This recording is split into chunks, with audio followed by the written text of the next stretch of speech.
시편 139편 이 10절 말씀은 이 다윗의 고백입니다. 다윗의 인생을 잘 산 사람입니다.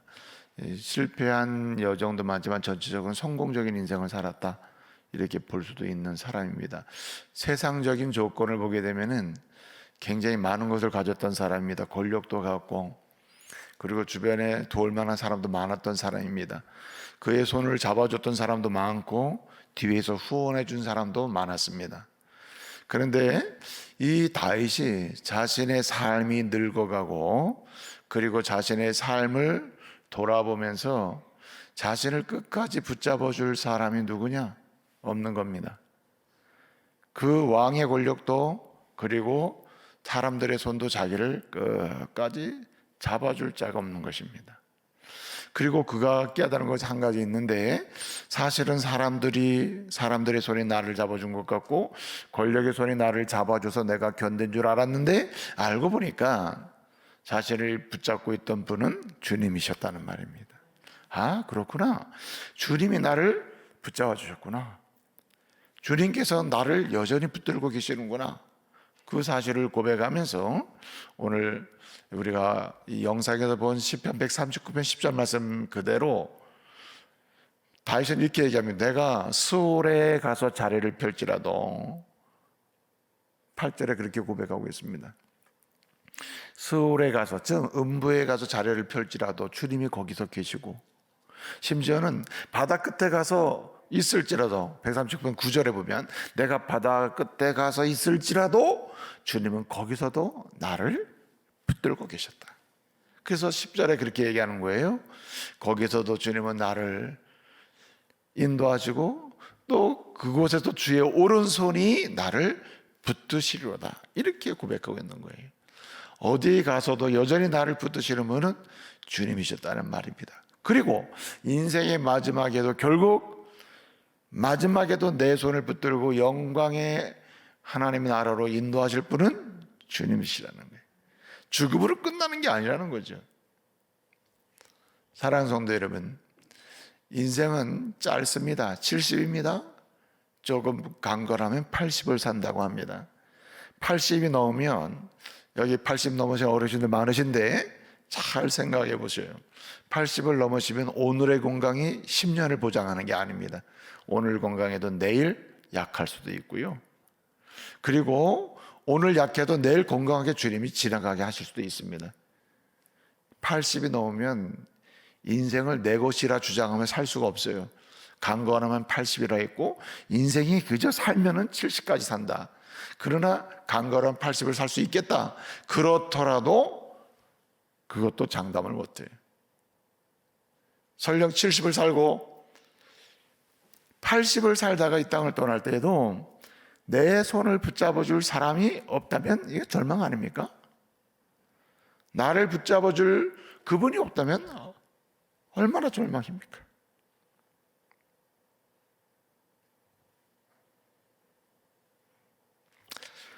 저는 이제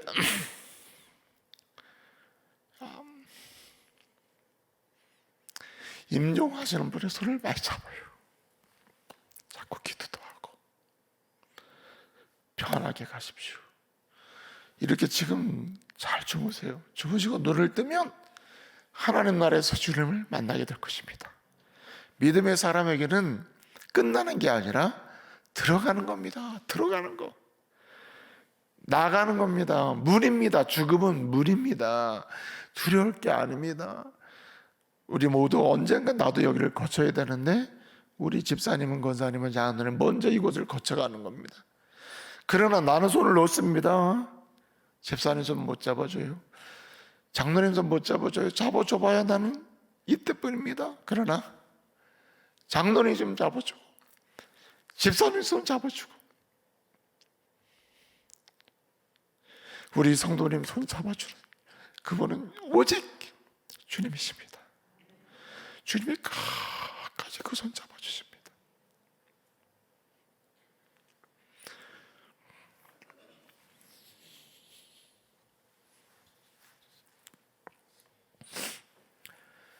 저는 이러한 고백을 종종 자주 임종하시는 분 앞에서 하게 되고, 또 죽음을 두려워하면서 오늘을 힘들게 사는 분들을 만날 때마다 이런 얘기를 해요. 이것은 오래전 다윗의 고백이었던 거죠. 다윗은 그래서 아무도 나를 붙들 자가 없구나, 내가 그렇게 좋아했던 돈도 권력도 내가 의지했던 사람도 나를 붙들 수가 없구나, 알고 보니 내 인생 전체를 붙들어 준 분은 주님이시구나, 앞으로 내가 이 땅을 떠나갈 때도 나를 붙드실 분은 주님밖에 없구나, 그래 고백하는 것입니다. 내가 어디에 있든 거기서도 주의 손이 나를 인도하시고 거기서도 주의 오른손이 나를 붙드시리로다, 이렇게 고백하는 거예요. 여러분, 주님은요 저와 여러분을 너무너무 잘 아십니다. 시편 139편을 보면 두 가지 고백을 해요. 주님은 어떤 분인가? 주님은 나를 아신다. 주님은 어떤 분인가? 주님은 나를 위해서 모든 일을 다 하신다. 아멘. 그 대표적인 일이 붙드심이에요. 붙드심. 끝까지 붙드시는 거예요.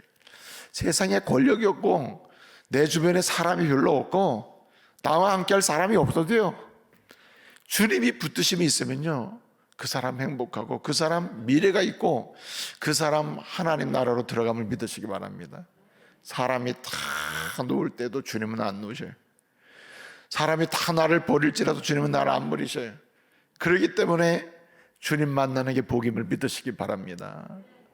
우리 주님은 여전히 우리를 살펴주십니다. 그래서 시편 139편 1절을 보게 되면 주님은 우리를 살피시고, 그렇게 살피시기 때문에 나를 아시고, 그리고 시편 139편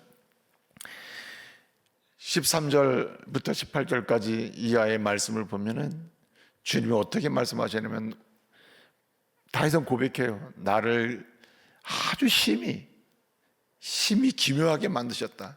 과거의 성경에서는 신묘막측하게 나를 만들었다고 그렇게 하셔요. 나를 만드신 하나님이 주님이시다. 지금도 내 인생을 만드시는 분 주님이시다. 그나마 내 인생이 오늘 여기까지 왔고 앞으로도 주님 보시기 아름다운 인생이 되기를 원한다면 주의 붙드심을 인정할 수밖에 없다. 주께서 날 만드시고 계신다. 그리고 시편 139편 19절 이하 24절까지 말씀을 보게 되면 고백을 해요. 나를 만드신 그분은 오늘도 나를 인도하신다. 주의 인도하신 때문에 내가 죽을 뻔한 순간이 한두 번인가? 알고 보니까요 다윗은 죽을 뻔한 순간이 한두 번이 아닌 거예요. 제가 언젠가도 말씀을 드렸습니다만은 이렇게 저도 개인적인 이렇게 개인적인 인생 여정을 돌아보게 되면요 정말 죽을 뻔한 순간이 많이 있어요. 어릴 때 수영을 하다가 죽을 뻔했다 간신히 살아난 일을, 물을 다 마시고 막 기절해 있는 아이를 막 해가지고 살려. 내가 그렇게 살아났단 말이에요. 어릴 때 수영하다가 진짜 누가 그거 안 건져냈으면 죽는 거 아닙니까? 그럴 때도 그때 죽을 뻔했는데 내가 그때도 살았네. 알고 보니까 진짜 그래요. 자동차 사고도 내가 2번을 경험해 봤습니다. 그런데 진짜 죽을 뻔한 상황이라요. 그냥 쳤으면 죽는 겁니다. 완전히 차가 부셔졌는데도 살았어요. 그때도 내가 살았네. 한두 번이 아닌 겁니다. 한두 번이 아니에요.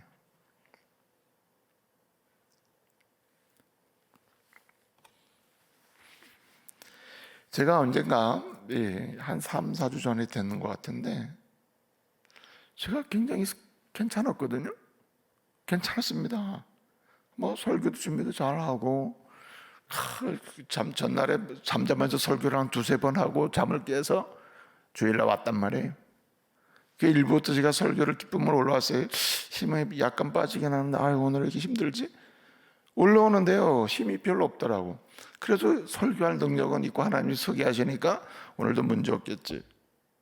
일부 설교를 했습니다. 설교를 시작했는데 30분 정도 20분 정도 해나가는데 도저히 감당이 안 되는 거예요.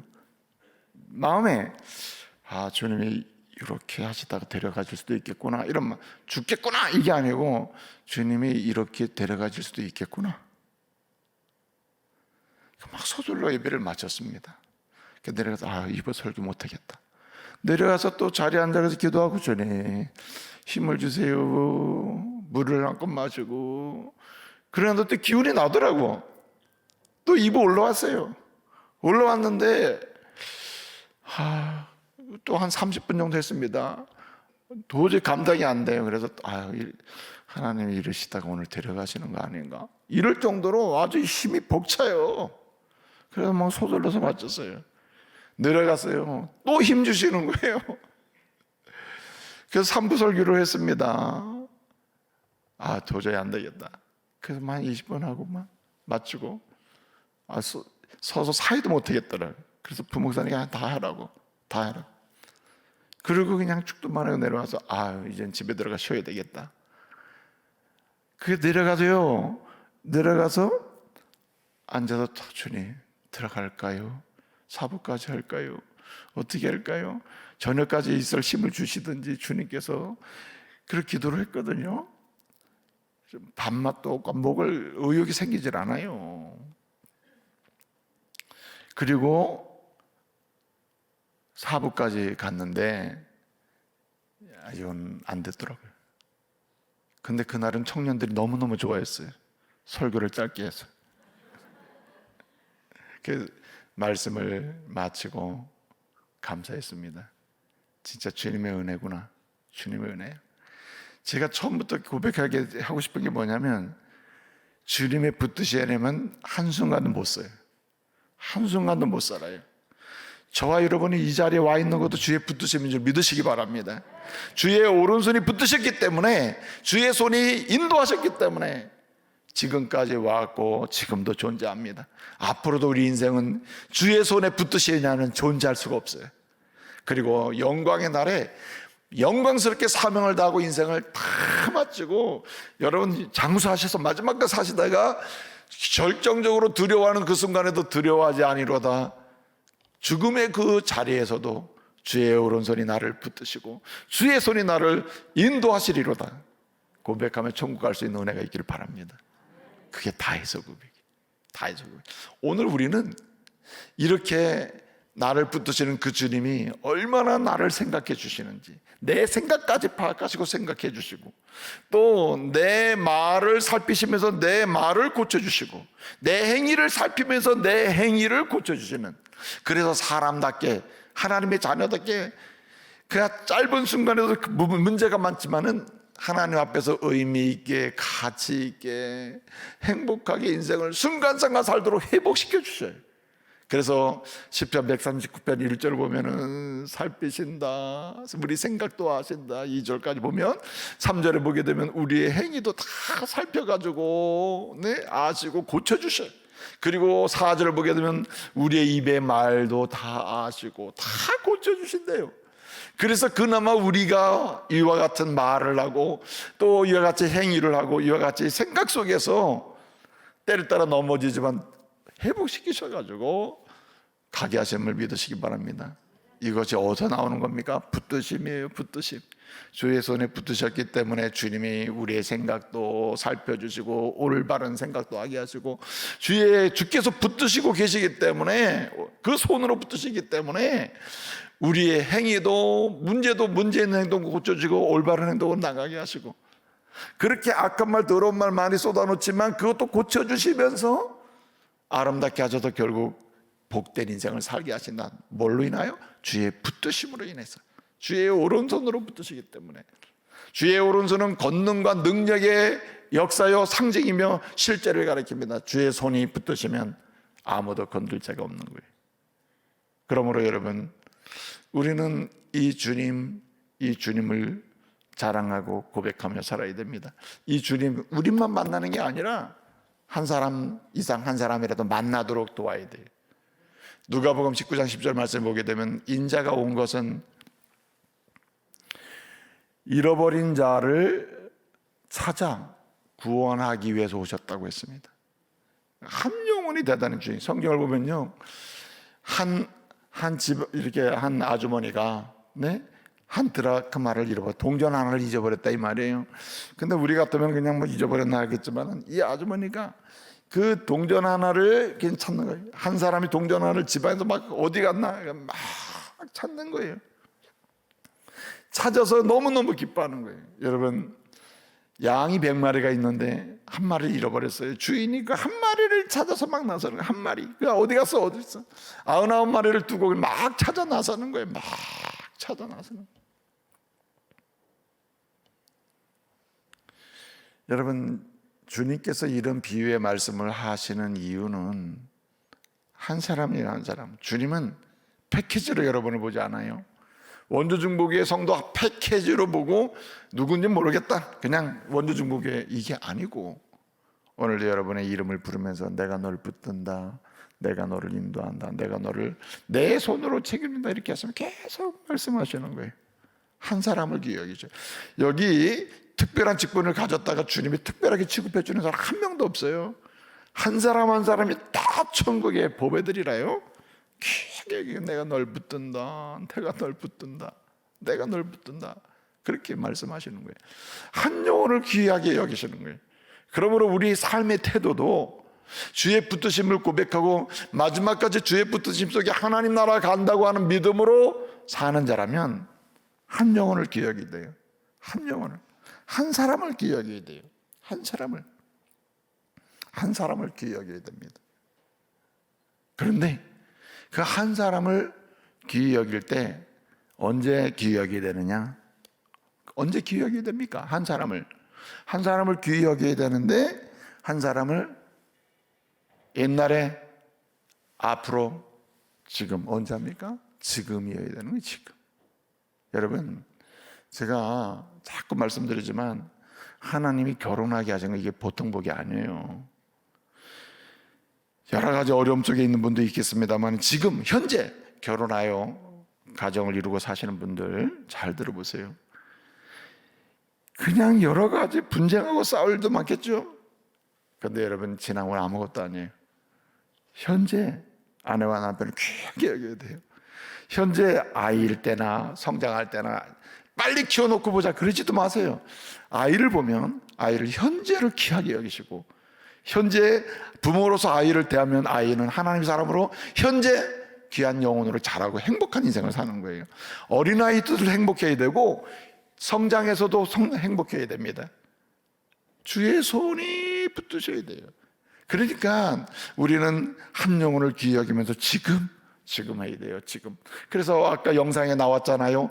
이 고린도후서 6장 2절에 내가 은혜를 베풀 때에 너를 듣고 내가 구원할 때에 너를 붙드신다 그랬습니다. 여러분, 은혜 베풀 때 우리를 들어요. 그리고 주님이 구원 베푸실 때 우리를 잡아주셔요. 그분이 주님이세요. 그래서 뭐라고 하십니까? 보라, 지금이 곧 은혜 받을 때요 구원의 날이라고 했습니다. 우리는 항상 은혜를 받으면서 현재적으로 지금 한 영혼이 나를 주님의 한 영혼으로 너무너무 귀하게 붙들고 계시거든요. 주님의 손이 나를 붙들고 지금 계셔요. 너는 내게 너무 소중하다. 제가 말씀드리지 않습니까? 이사야 43장 1절 말씀. 내가 집단이 아니에요. 패키지가 아니에요. 내가 너를 지명하여 불렀나니 너는 내 것이라.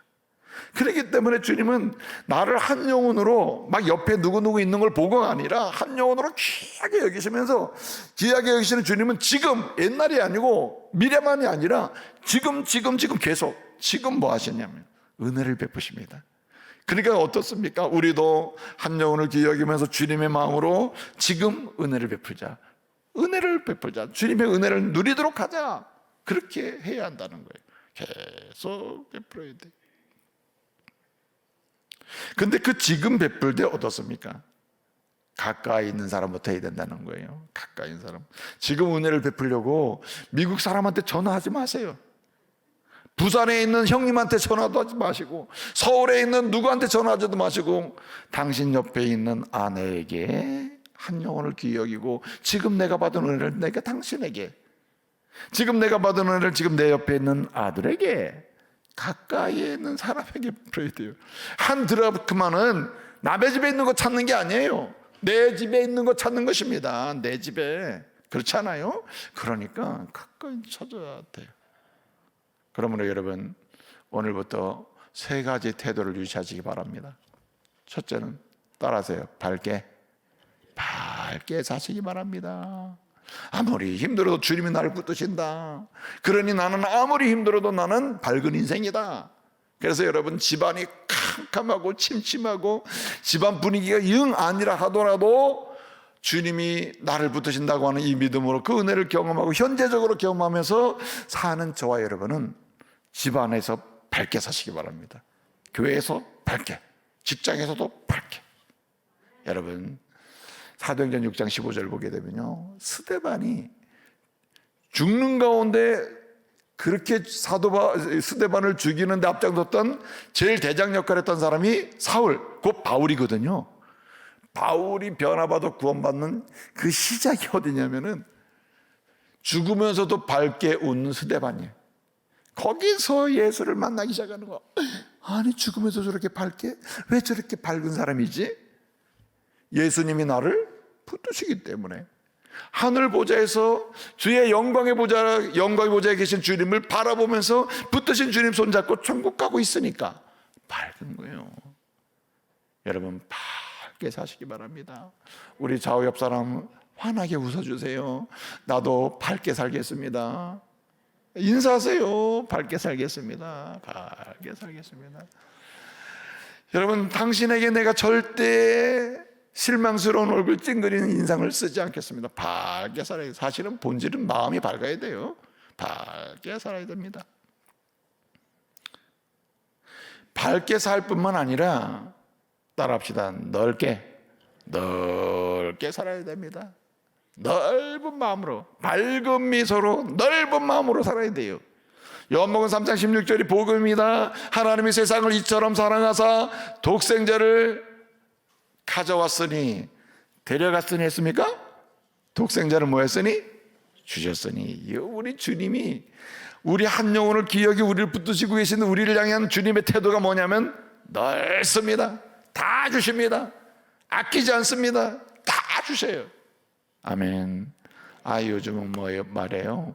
부부끼리도 그렇게 재산 싸움 한대요. 누구 이름으로 얼마 해놓느냐. 그래가지고 하나님 못 사네 그랬는데 모든 남성들에 다 줘버리시길 바랍니다.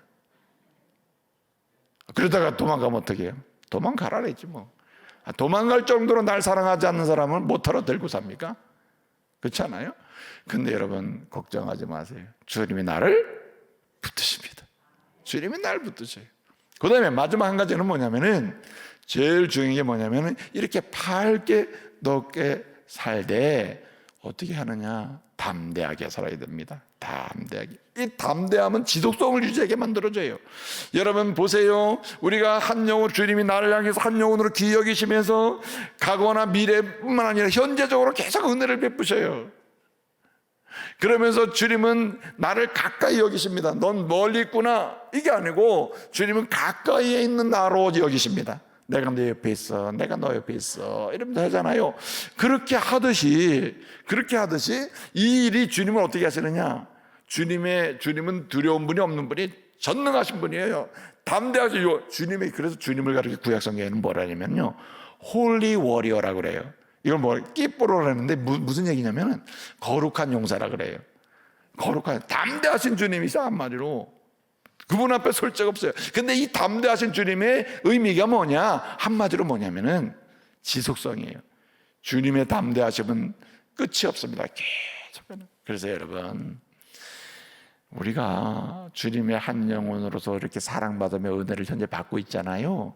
그 주님은, 내가 주님을 떠났지 주님은 날 떠난 적이 없어요. 그래서 주님은 끝까지 나를 가거든요. 그래서 우리도 어떻게 되느냐? 한 영혼을 귀히 여기고, 그리고 어떻게 하면 밝게, 그리고 넓게 하면서 어떻게 합니까? 끝까지. 믿음이 흔들리고 용기가 흔들리도 나는 끝까지 가리라. 그러는 가운데 우리 때문에 아내도 남편도 구원받고 자녀도 구원받고 하나님의 행복한 공동체가 가정에서도 교회에서도 직장에서도 이루어지고, 그리고 마지막 하나님 나라에서 경험되게 될 줄로 믿습니다.